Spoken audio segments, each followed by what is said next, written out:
వసతి గృహ విద్యార్థులు వ్యక్తిగత పరిశుభ్రత విషయంలో బద్ధకాన్ని విడనాడాలని రాష్ట్ర ప్రభుత్వం సాంఘిక సంక్షేమ కార్యదర్శి ఎంఎం నాయక్ పిలుపునిచ్చారు. స్థానిక పెద్దతొరకపాలెం గిరిజన సంక్షేమ వసతి గృహంలో నిర్వహించిన ముస్తాబు ప్రారంభోత్సవ కార్యక్రమంలో గిరిజన సంక్షేమ వసతి గృహాల సొసైటీ కార్యదర్శి గౌతమి, జిల్లా కలెక్టర్ కుత్రిక శుక్లాలతో కలిసి ఎంఎం నాయక్ పాల్గొన్నారు. సమావేశంలో ఎంఎం నాయక్ మాట్లాడుతూ విద్యార్థులకు చదువు ఎంత ముఖ్యమో వ్యక్తిగత పరిశుభ్రత సైతం అంతే ముఖ్యమని అన్నారు. పార్వతీపురం మన్యం జిల్లా కలెక్టర్ ప్రభాకర్ రెడ్డి యోగాత్మకంగా ప్రారంభించిన ముస్తాబు కార్యక్రమం అవసరం అని రాష్ట్ర ప్రభుత్వం గుర్తించి రాష్ట్ర స్థాయి కార్యక్రమంగా నిర్వహిస్తుందని అన్నారు. ప్రతి 3 నెలలకు ఒకసారి సమీక్షించుకొని ముస్తాబు కార్యక్రమాన్ని ఎప్పటికప్పుడు మెరుగుపరచాలని సూచించారు. పరిశుభ్రంగా ఉంటే ఆరోగ్యంగా ఉంటామని, ఆరోగ్యంగా ఉన్నప్పుడే చదువు మీద శ్రద్ధ పెట్టగలమని గిరిజన సంక్షేమ వసతి గృహాల సొసైటీ కార్యదర్శి గౌతమి అన్నారు. జిల్లా కలెక్టర్ కుత్రిక శుక్లా మాట్లాడుతూ వసతి గృహంలో నేర్చుకున్న మంచి అలవాట్లు జీవితాంతం కొనసాగాలని అన్నారు. ప్రస్తుతం విద్యార్థులందరిలో వ్యక్తిగత పరిశుభ్రతను ప్రోత్సహిస్తూ పర్యవేక్షించేందుకు 5 మంది లీడర్లను ఎంపిక చేయడం జరిగిందని, భవిష్యత్తులో లీడర్ల అవసరం లేని విధంగా విద్యార్థులను పరిశుభ్రతను అలవాటు చేసుకోవాలని పిలుపునిచ్చారు. విద్యార్థులతో వ్యక్తిగత పరిశుభ్రతపై ప్రతిజ్ఞ చేయించి అద్దాలను బహుకరించారు. మీ అందరితో కలిసి ఉండాలని ఈ ప్రోగ్రాం చేయాలని కలెక్టర్ గారు సంకల్పించారు. మీ అందరికీ తెలుసు, మన జిల్లాలో పల్నాడు జిల్లాలో ఉన్నటువంటి గిరిజన గురుకులాలు, సాంఘిక సంక్షేమ గురుకులాలు కావచ్చు, బీసీ కావచ్చు, మైనార్టీ అన్నిటికి కూడా వెల్ఫేర్ హాస్టల్స్ అన్నిటికి కూడా కలెక్టర్ ఎవరంటే కలెక్టర్ గారు అన్నమాట, జిల్లా కలెక్టర్.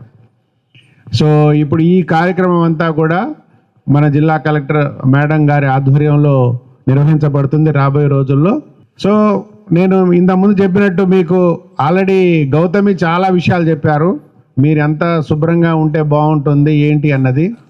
ఎందుకు మనకి శుభ్రత అవసరం అంటే not only for your personal hygiene, మనకి రోజు మన ఇంట్లో తెలుసు, ఇంట్లో ఉండే అమ్మ నాన్న రెగ్యులర్గా చెప్తారు నువ్వు కరెక్ట్గా ప్రతిరోజు స్నానం చేయాలని చెప్తారు. కానీ మనం హాస్టల్కి వచ్చేసినాక మనకి చెప్పే వాళ్ళు ఉండరు కాబట్టి మనకి ఫ్రీడమ్ వచ్చేస్తుంది. మనకి వార్డెన్ చెప్పితే చేస్తాం. ఒక్కోసారి వార్డెన్ చెప్పలేదనుకో, మీరు చేస్తున్నారా? ఏమో తక్కువ మంది చెప్తున్నారు. సో గట్టిగా చెప్పినంత మాత్రాన అది కరెక్ట్ కాకపోవచ్చు కూడా. సో కాబట్టి వార్డెన్ ఉన్నా కానీ మీ వార్డెన్ రెగ్యులర్గా మీరు స్నానం చేస్తున్నారా లేదా, క్లాసులో చక్కగా ఉన్నారా లేరా, మీ నెయిల్స్ అన్ని కట్ చేస్తున్నారా లేరా, అదేవిధంగా మీరు తల సరిగ్గా దూకుంటున్నారా లేదా, అన్ని వార్డెన్ చూడలేరు. కాబట్టి మీలో మీరే సో లీడర్షిప్ మీకే ఇచ్చేస్తున్నారు. ఇంకా అంటే ఏంటంటే మీ ప్రతి క్లాస్కి ఒక లీడర్ ఉంటారు. ప్రతిరోజు మీకు రేపు తర్వాత టీచర్స్ కూడా క్లియర్గా చెప్పండి అమ్మా. సో ఫస్ట్ 3-5 ఐటమ్స్ మనం రెగ్యులర్గా చూడాలి. తల సరిగ్గా దూకున్నారా, నీట్గా చేశారా లేదా అన్నది. మొహం యాక్చువల్గా స్నానం చేయటము, మొహం కూడా శుభ్రంగా మార్నింగ్ కంపల్సరీగా మొహం కడుక్కోవటం, అదేవిధంగా స్నానం చేయటము. యూనిఫామ్ కూడా నీట్గా ఉండాలి. నాట్ ఓన్లీ మనమే కాదు, యూనిఫామ్ కూడా పరిశుభ్రంగా ఉండాలి. గోర్లు కూడా రెగ్యులర్ కత్తిరించుకోవాలి. షూలు కూడా శుభ్రంగా పెట్టుకోవాలి. ఇవన్నీ అందరికీ తెలిసిన అంశాలే. కానీ ఇది మనము పాటించడంలో అందరం ఒక్కోసారి బద్దకిస్తాం.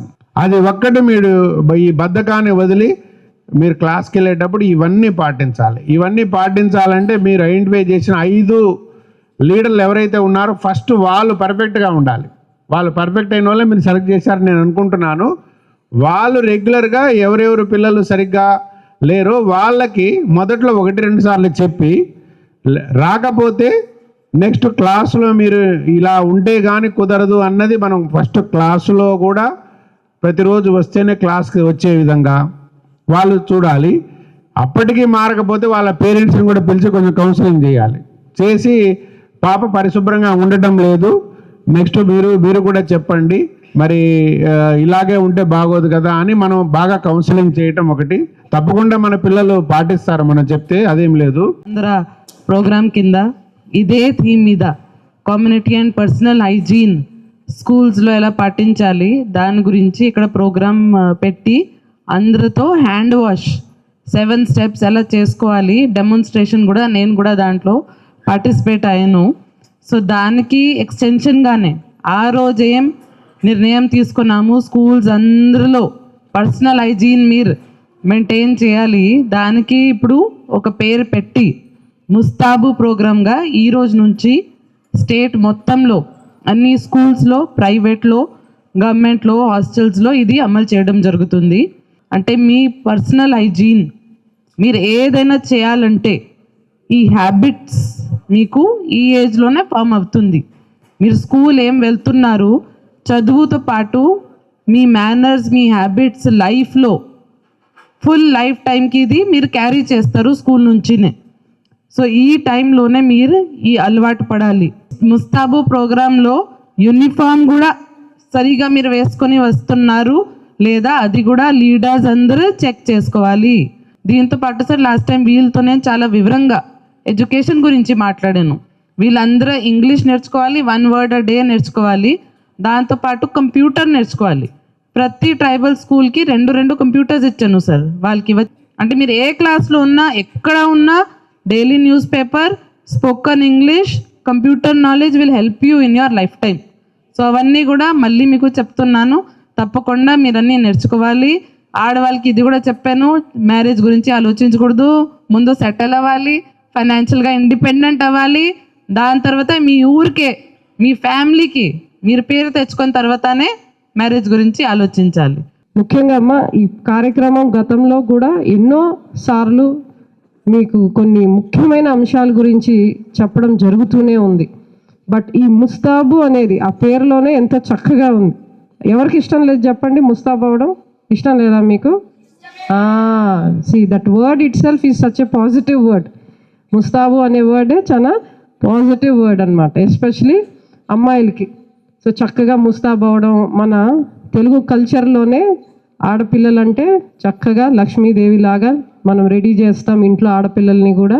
అదేవిధంగా మీరు కూడా చక్కగా రెడీ అవ్వాలి అని చెప్పని ఆనరబుల్ సీఎం గారు ఆయన కూడా ముచ్చటపడి ఈ ప్రోగ్రాం ఎప్పుడైతే పార్వతీపురం మన్యంలో కలెక్టర్ గారు ఇనిషియేషన్తో ప్రారంభించారో చాలా బాగుంది అని చెప్పని రాష్ట్రం అంతా కూడా ప్రతి ఒక్క స్కూల్లో, ప్రతి ఒక్క హాస్టల్లో, వెల్ఫేర్ హాస్టల్లో, రెసిడెన్షియల్ స్కూల్స్ అన్నిట్లో కూడా ఈ కార్యక్రమం పెట్టాలా అని చెప్పని ఒక చక్కటి డైరెక్షన్ ఇవ్వడం జరిగింది.